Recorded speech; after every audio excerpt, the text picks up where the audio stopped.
আমার পক্ষ থেকে সবাইকে সালাম, আসসালামু আলাইকুম। আমার মধ্যে মায়ের মধ্যে কি হয়েছিল আমি সব বলবো আপনাদের।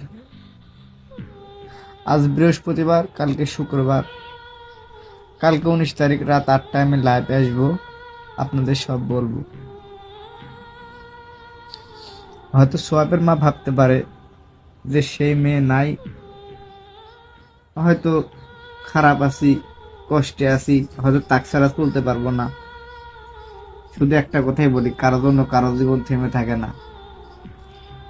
যেভাবে হোক ইনশাল্লাহ আল্লাহ আমাদের দিন পার করবে।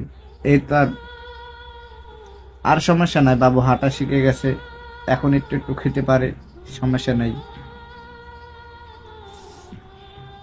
কিন্তু আমি একটা কথা বলতে চাই, তুমি এই এই 7 মাসের বাচ্চা রেখে তুমি কি করে গেলে?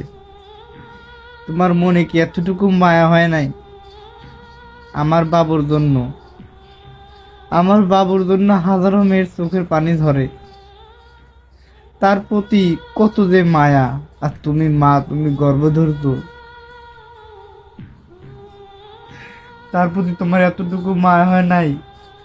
এতটুকু তুমি কি করে পারলে এই স্বামী সন্তান রেখে অন্য ছেলে হাত ধুয়ে যেতে?